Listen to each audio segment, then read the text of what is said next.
if you have a homework or exam and you don't take it soon, it probably is going to get lost.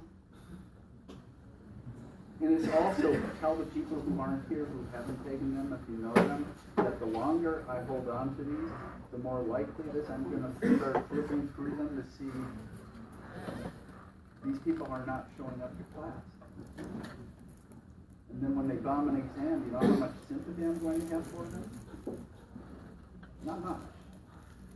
So if you got buddies that you think aren't attending and would like to pick up their exam, please mention it to me.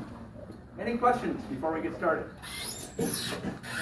Okay, the homework is posted, and there are definite advantages of doing memory dumps.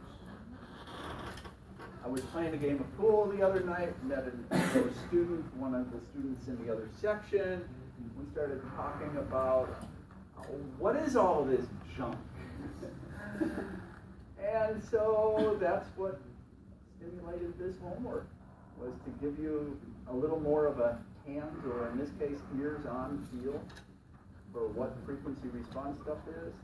So this first problem is about your hearing. Anybody ever have their hearing tested?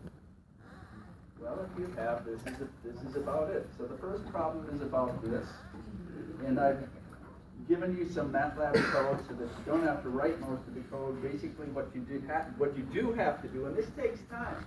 And I was going to give it to you, but I'm not, because I think sometimes a little bit of effort on your part will make you appreciate the material more. So what you have to do at each one of these green lines is estimate the dB value. And not for all of them, only for a couple of the curves, and then you have to enter that information of the dB values, and then you just click run on the MATLAB code, and it will give you your plot. Okay? Problem 2 is related to problem 1. So this is not central to this course. This is not controlled, but this is a real hands-on feel for, and an actual ears-on feel for what is frequency response. Yeah. Just as a general question, is the attenuation the difference between the SPL and then the dB and the FRF? Well, see, this is the thing. This is kind of a flipped FRF. It's a flipped FRF. If you flipped it the other way, you'd see an FRF. And I explain it right here. So let's just briefly, to motivate you to get into this material a little bit, because it's very practical. You can actually carry this stuff out. In problem 2, where you're going to do your self-hearing test. Have a buddy or a friend or your brother or sister, your mom or your dad, take the test. It's really simple. Just count the number of clicks until you can't hear any more clicks, and then you can give them their hearing curve. But the hearing curve it's called a loudness contour curve or a hearing curve. And the idea here, for example, is if you give a sinusoid of, say, 20 fons, then at 1,000 hertz, it sounds like 20 fons. Now, it may only be 50 hertz, but it has the loudness of 1,000. Okay? So, this is the 20 font. And what this means is, at this very low frequency, you would have to give a 90 decibel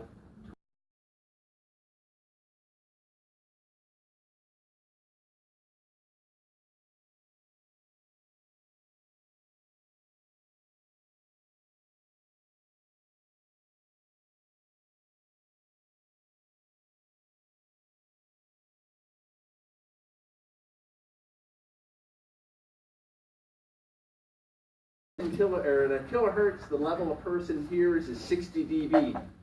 So there's the 60 dB. Okay? Now, the person hears the same 60 dB from a tone having a true level of 110 dB at this low frequency. So there's an attenuation. Your ear attenuated it by 50 decibels, right? It was 110, but you only heard 60. That means it was attenuated in what you heard. So if you were to plot it this way, it would be attenuation. So these are kind of the flip versions of it. And you're going to actually flip them to get the FRF of the hearing. Because the input to the hearing is acoustics, it's noise, sound. The output is actually what you think you hear. And this is problem 1. Problem 2 is related to problem 1. And it goes to this control point document. Has anybody gone to it yet? Of course not. Just got posted last night. All right. This is from the UK. This is the threshold of hearing for the human ear. Okay? And then what you have is you have 29 levels. Let's just do one of them, as long as we've got speakers in the room. Let's click on one of them and see what it sounds like.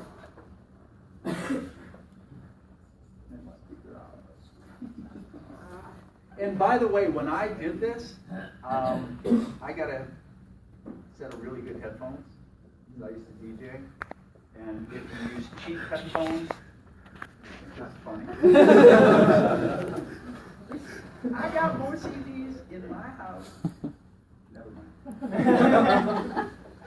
I did. I DJed world music and house music for 10 years. So let's listen to this one. That makes some sense. That's just this way.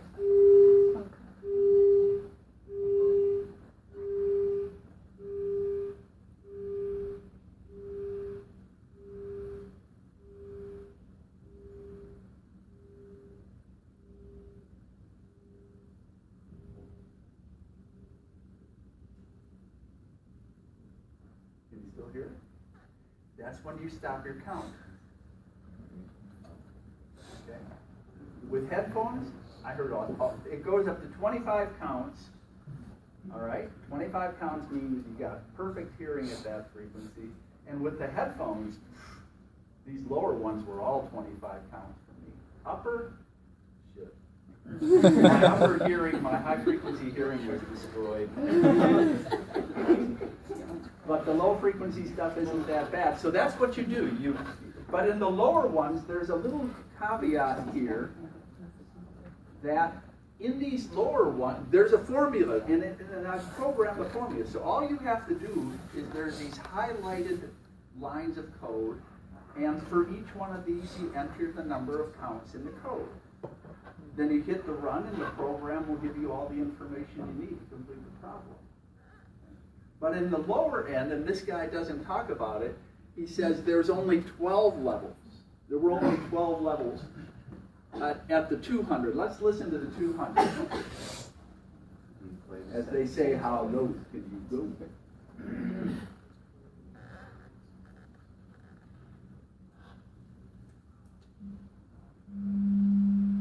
That first click doesn't count, by the way. That's the glitch.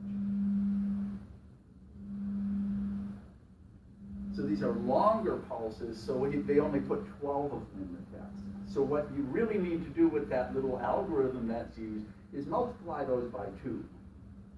Or you get really skewed results. But he doesn't say you should multiply by 2.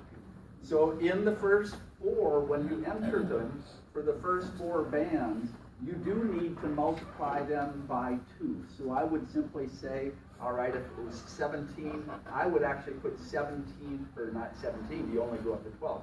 If it was 9, I would actually put 9 times 2.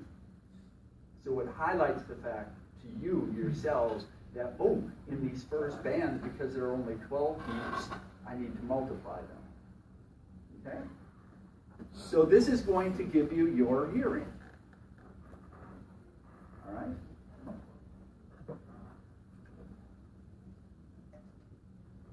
And it's very, I mean, you start to immediately begin to get a feel for what is frequency response. Low frequencies, my hearing is good. Higher frequencies, my hearing goes to crap above 5, like 10 kilohertz. It really gets bad. Because that's the first hearing damage that most people get. So that's the idea behind this problem. It does take a little bit of time to run through this. But it's hardy material. You know, I mean, forget these beer pong games or whatever. I mean, you could have competitions to see who can count these. And actually what you can do, see, this is a little biased, all right? I'm in stat as well.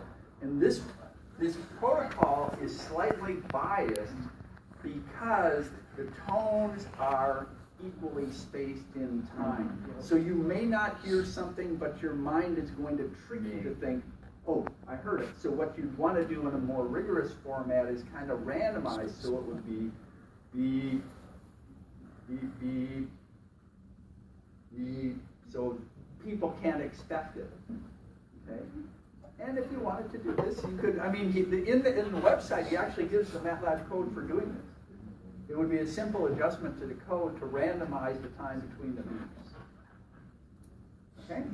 Please get started on this homework, because you've got until next Friday to do it, but it does take a little time.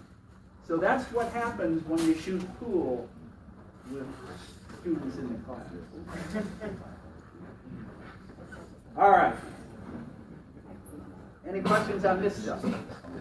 Yes. Does it say what bands that we're supposed to multiply the numbers by 2? Well, yes, in what I just closed up, it says 12 beeps. 12 beeps. Oh, okay. In the first 4 band, you can expect a total of 12 beeps, but then from that point on, there are 25 beeps. Okay. Yep. Any other questions? Okay, then let's get moving into the more current material. I decided, again, in response to the discussion, I decided to actually put a little document, a Word document, that talks about the relationship between the root locus and the gain and phase margin. I don't think that topic is covered in sufficient detail in the book for a lot of students, so there it is. I'm not going to cover it, but it shows how things go. You should all be comfortable with the root locus method, and then it goes down through a simple example of showing you what happens to the phase and gain margin in the frequency domain. So we did cover this in class, but those notes are there for your additional reading if you want. The next The next document I posted is related to today's lecture material, and it's examples. These are examples out of chapter 6. So let's just start going through some of the examples. Because it isn't often that I actually document the examples that I go through in class. As you probably well know, when you tried to decipher your class notes, but you can't read what you wrote. So this time you should be able to read what you wrote. So this is problem 6.16a. For a closed loop system with this open loop, draw the Bode plot of this open loop for k equals 1, and then use it to determine the range of k values for which the closed loop is stable. Okay? This relates to what I talked about already, and it's in that other document I just covered. The relationship between gain and phase margin and the root locus. If there is a frequency, if there is an S value, you have this K G of S equals 1 at that. If that holds, what is S?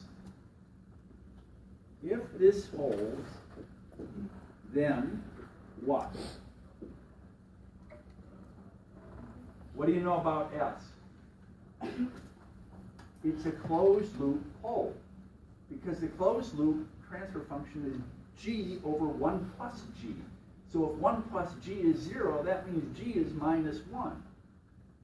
So then S is a closed loop pole.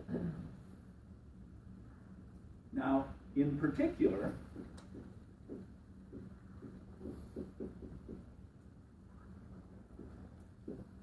if S equals I omega is if this holds,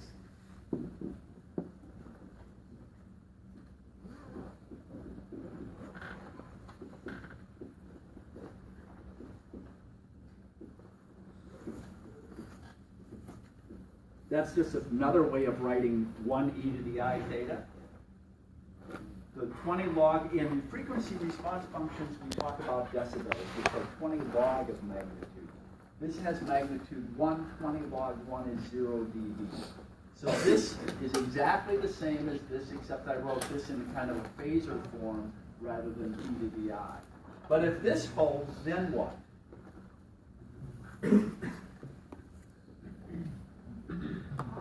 Then what?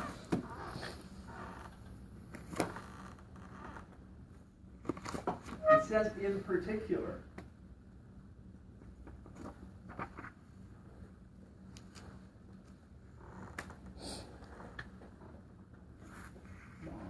I know it's Monday.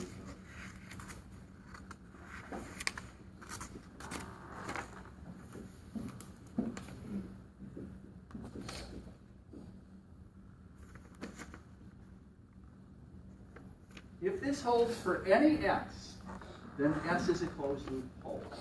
In particular, if S equals I omega, that's a valid candidate for S. And if it holds for that, then I omega is a closed loop pole. And then what?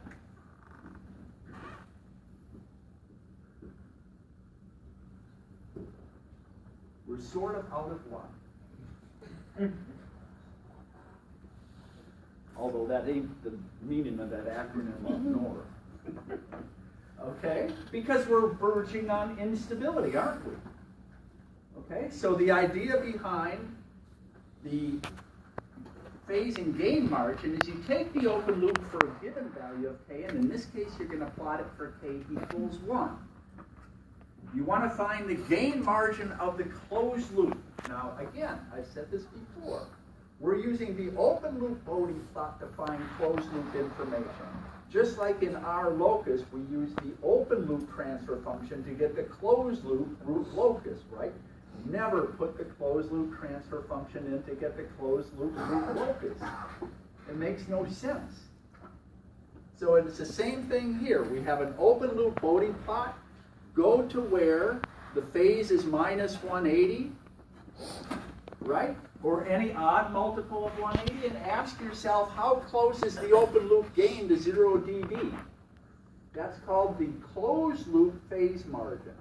So what frequency here are we at negative 180 degrees? None. The angle, the phase of the open loop only goes from 0 up to 60 and then back down to 0. There's no frequency where it ever hits any odd multiple of 180. Hence, the closed loop is gain margin is infinite.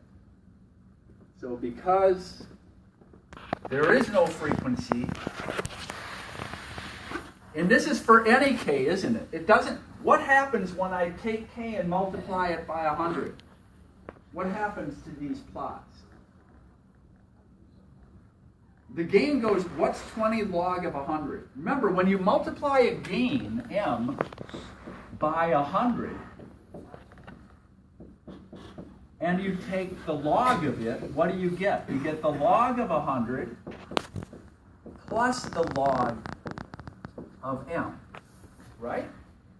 So what's 20 log of 100?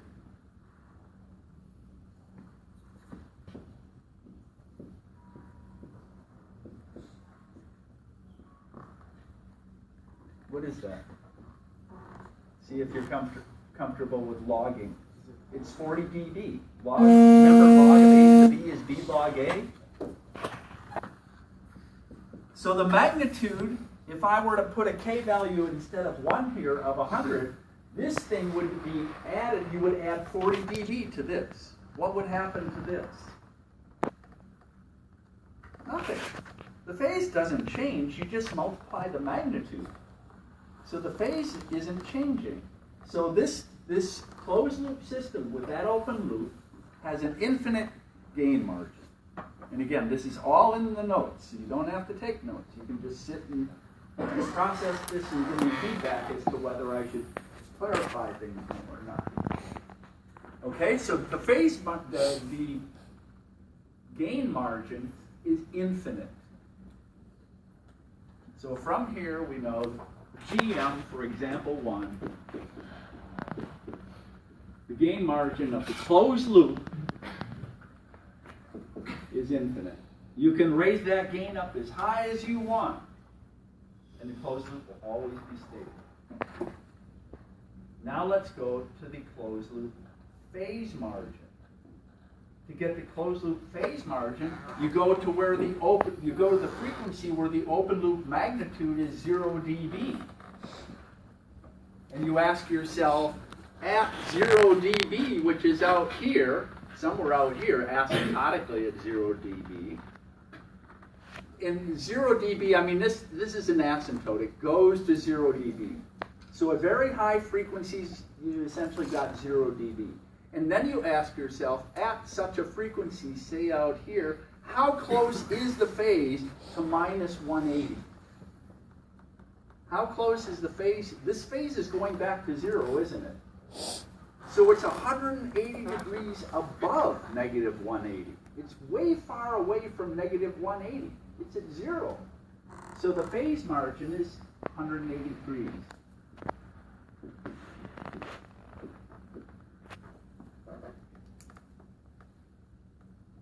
Okay, so that's a very simple example for this system, but let's go to something that's a little more interesting.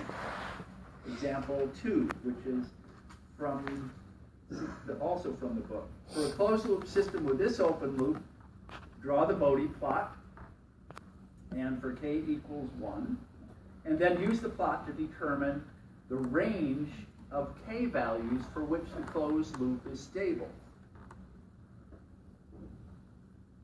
Now, before we do this, let's review root locus, right? How many different ways can we find out the k value for which the closed loop is stable?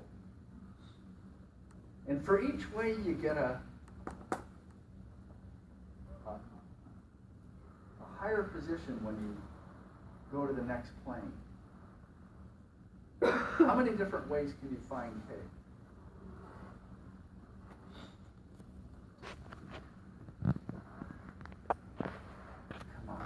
You were on a deserted island, and all you had was that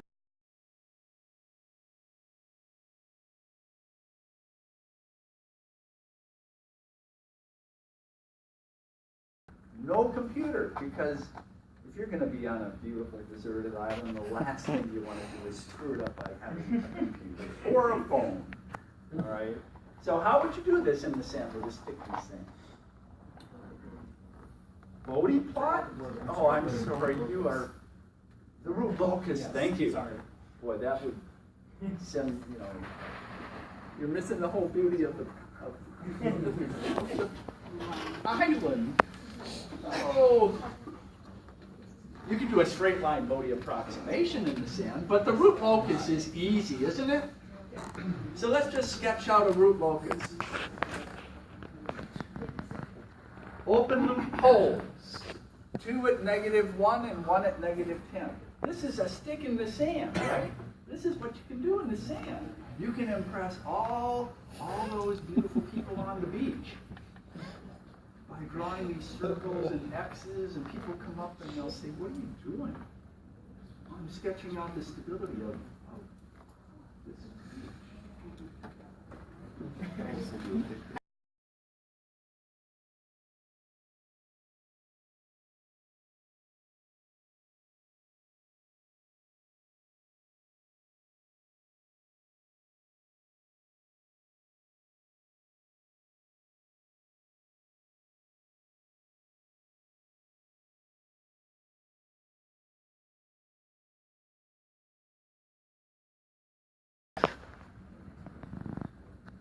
Right?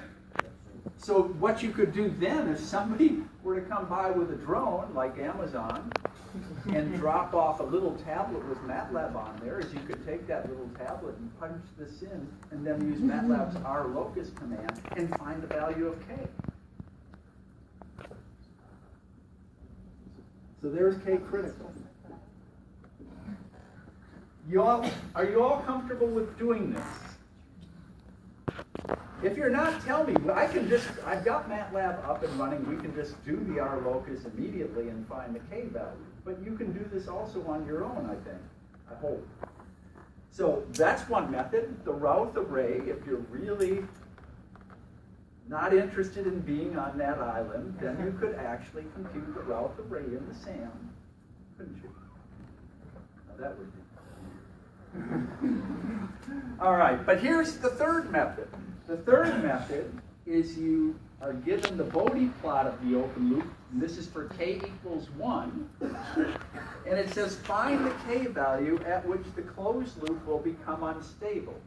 So what you do is you go to where the open loop angle criteria, the root locus angle criterion is satisfied at this frequency, it's satisfied. At this I omega value, the open loop is negative 180. All right? Remember, S is a root of the closed loop if it satisfies the magnitude criterion, that is the magnitude of the open loop is 1, and the angle of the open loop for that S value is an odd multiple of 180. Here's an I omega, where you're satisfying the angle criterion. How close are you to satisfying the gain criterion, which is that this thing should be 0 dB? Because if this were 0 dB at the same frequency as this is negative 180, you are SOL. So how much gain cushion do you have? Roughly. Around 50 dB. Okay? So there's about a 50 dB gain margin there. All right? What's the phase margin of the closed loop? Phase margin, you go to where the open loop magnitude is 0 dB and say how close is the phase to negative 180? What frequency is the open loop magnitude 0 dB? There is none. It never comes close to 0 dB. It asymptotes out at about negative 20 dB, something around there. So the phase margin of the closed loop is infinite. The gain margin of the open loop is about 50 decibels.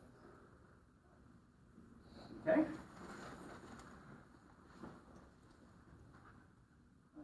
47 roughly. So what it means is you can crank the gain up by 47 dB, and you, again, some of you may well not be comfortable with decibels. Try to become more comfortable and ask in class. I've been using decibels most of my life. I mean, you guys may have never even heard of these things, so you got to give me some feedback, and then I'll elaborate on it. I did it to a little degree here, minus 47 dB.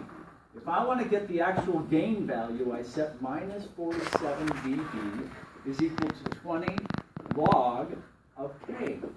And I can find out what K actually is as a multiplying magnitude instead of adding. Remember, when you add or subtract dBs, that means you're multiplying or dividing by an actual number, right? Because the log of A over B is the log of A minus log of B. So that's how you would get the actual K value. Okay. Now let's look at this thing. Because this is what we're going to be doing in terms of controller design. What we're going to be doing here is, let's go back out to this example. Okay. All right. So I have a gain margin of 50 dB. Okay? Suppose I were to, well, yeah.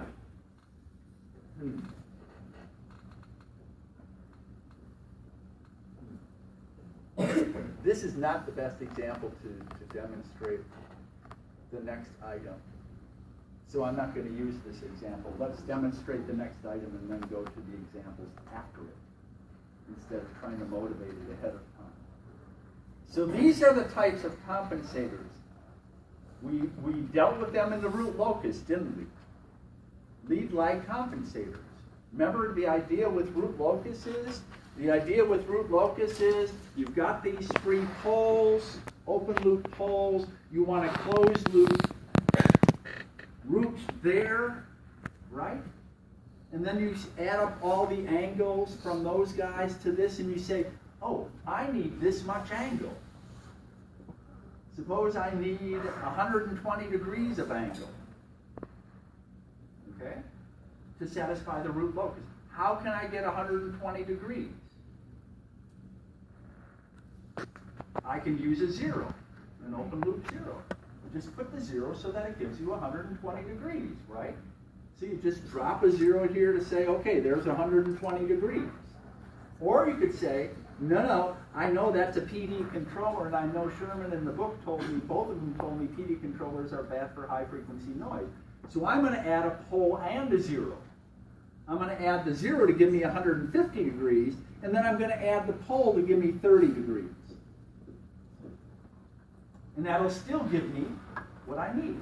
So when you start saying I'm going to add poles and zeros in the root locus, you're talking what are called lead or lag compensators. If the zero gives more angle than the pole, it's called the lead compensator. If the pole gives more angle than the zero, it's called the lag compensator. That's jargon, don't worry about it. So the idea here in the frequency domain is we want to use these kind of compensators, but now with a perspective not on root locus angle, but on modifying closed loop phase and gain margin. So here's what you can do with a compensator of this type. Suppose we have a compensator K times S plus 1 over S plus n. For K equals 1, this is the Bodie diagram. Now this is not just a system, this is a controller. Why they ever got to the term compensator from controller, I don't know the history of that. But I find it interesting that in every book from Quo to Ogata to your book, they all start with controllers, and then when you get to this stuff, they talk about them as compensators. Why don't you keep calling it a controller? That's me. So here's the controller, or compensator, and this is what it does to a Bodie plot. It adds this amount of dB as a function of frequency. So let's just talk about adding this amount of dB. This is actually, what would you call this thing? What would you call an amplifier that has this FRF?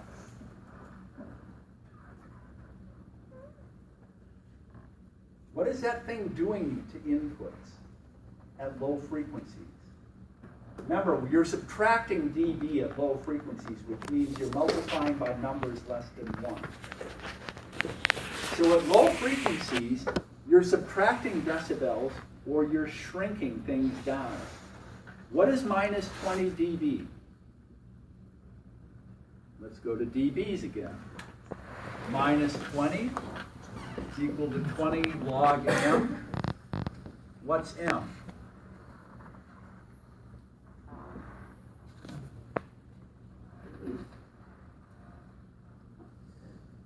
Not 10. 110. 10 to the minus 1. If you put 10 to the minus 1 in here, again, all of these logs are log-based. So what you're doing here at this frequency, what this compensator is doing, is it's taking sinusoids at a given amplitude and multiplying them by 0.1. It's shrinking or attenuating them. So this is called a high-pass filter. It passes the high frequencies. If you have a frequency out here, what does it do to the magnitude? What's the magnitude multiplication associated with 0 dB? 1. So 0 dB effect of this compensator out here means it's multiplying a sinusoidal magnitude at this frequency by 1. It's not changing it.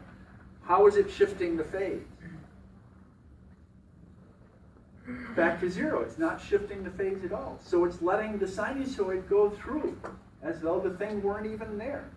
It's passing high frequencies and it's attenuating low frequencies. So this is an example of a high-pass filter. But what it also does is it contributes phase shifting. And that's why we're going to want to use these as dynamic compensators. And I'll get into that. But there's an amplitude property to it, and there's a phase property to this thing. At this frequency, at 10 radians per second, what is it, if I were to take a plant,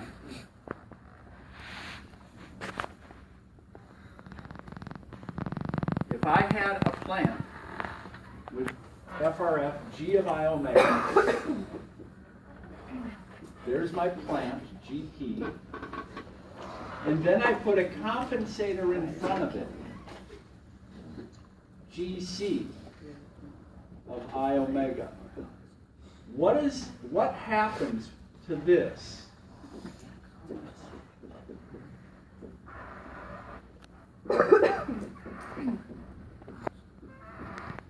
What effect does the compensator have on this open loop at omega equals 10 radians per second? What's the effect of it? You've got to look at the picture. Go to 10 radians per second. What's the decibel value of that compensator?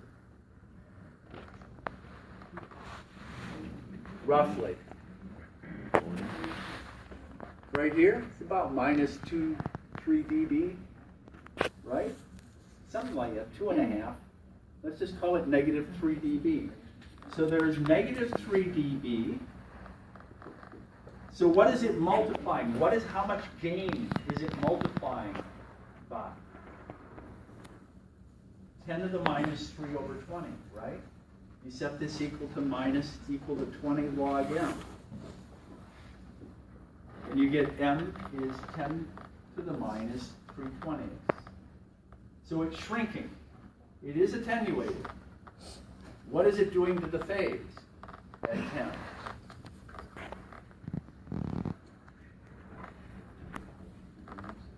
What is the phase at 10? It's adding 40 degrees of phase to the open loop at 10. Because remember, when you take numbers in their polar form and you have rho 1 e to the I theta 1 times rho 2 e to the I theta 2, the result is a magnitude which multiplies and an angle which adds. So it adds 40 degrees to the open loop. That's why it's called a phase compensator. It's actually tweaking the phase of the open loop. So this is the idea behind these things. And then describe it. I've already described it. All right. Find the value of, and again, based on your answer to B, is it a low pass or it's a high pass filter? It's a high pass filter. I've already went through that. Find the value of K so that G sub C passes low frequencies without any distortion. So let's go back to this. It's now attenuating low frequencies, isn't it, by 20 dB. How would I have to modify this gain so that it passes them without any problem? I'd have to shift this up to 0 dB, wouldn't I? So I'd have to add 20 dB of gain, which means what is K? If K is 20 dB, but K is 20 log its magnitude K, what is K? 10. You'd have to multiply by a factor of 10. Okay? Then it would be called a high-frequency amplifier. Right? This whole thing would shift up. It would pass low frequencies without distortion, but it would amplify high frequencies.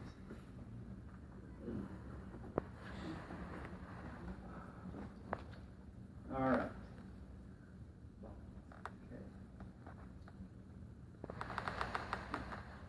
So now what I'm going to do here is not focus on this same controller or compensator, as a phase compensator for a filter, but I'm going to focus on it in tweaking the phase. So here it is. For k equals 1, the plot is shown below. Again, there's for k equals 1. But now I want to use it to adjust the phase. Over what range of frequencies is the phase greater than about 5 degrees? So here's the compensator. Now it's your turn. We've got about 9 minutes left, and I want to get out of here early, just as bad as you do. Now it's your turn. Find the frequency at which the phase of this compensator is 5 degrees.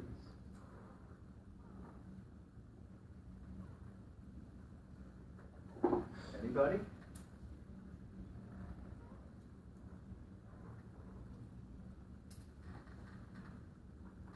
How would you do that? What's the phase expression for this transfer function? How do you get, what is the expression for the frequency response function? Now this is for k equals 1. This question below is for k equals 1. How do you get from g of s, how do you get the FRF?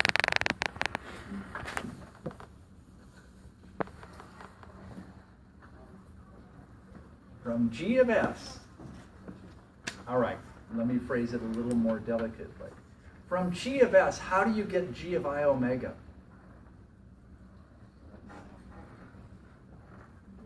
Put I omega at S. Let s equal I omega.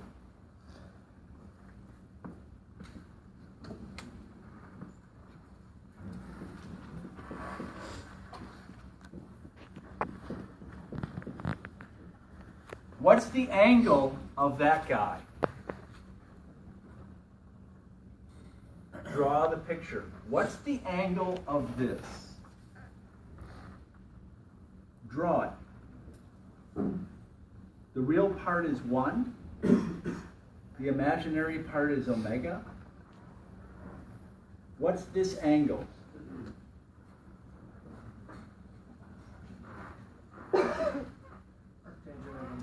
Arctan of omega, right? So this angle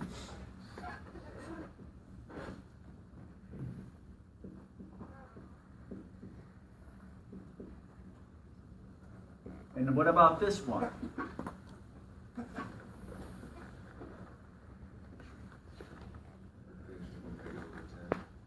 That's why I like this guy up front. He is quick.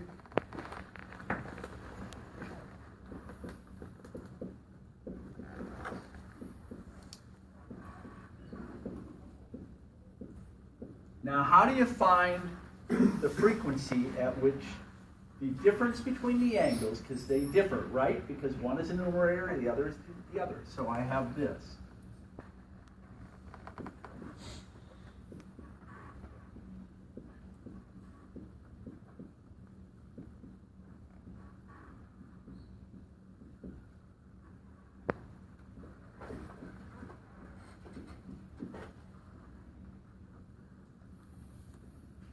How would you find that omega? You just set the angle equal to 5 degrees. How would you find that omega?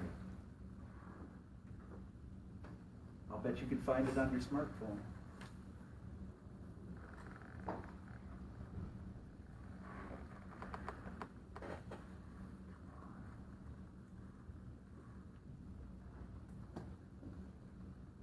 You could use a nonlinear equation solver, or you could just plot this function as a function of omega, which is right here.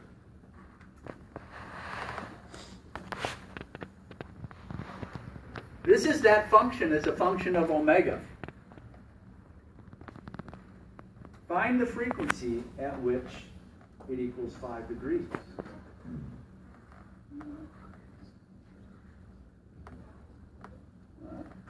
Tricky, isn't it?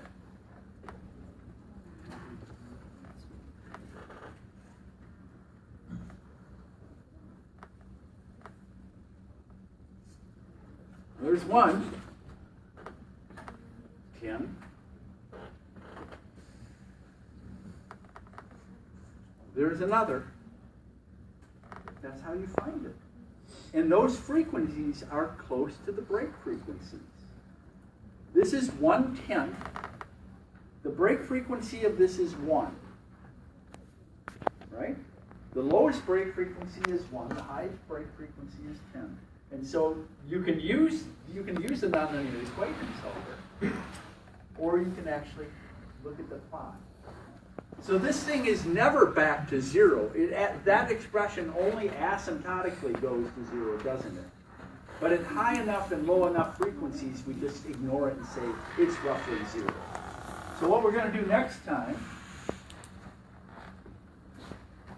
is derive the mathematical formulas for this compensator so we don't have to use plots, we'll use formulas, algebraic formulas.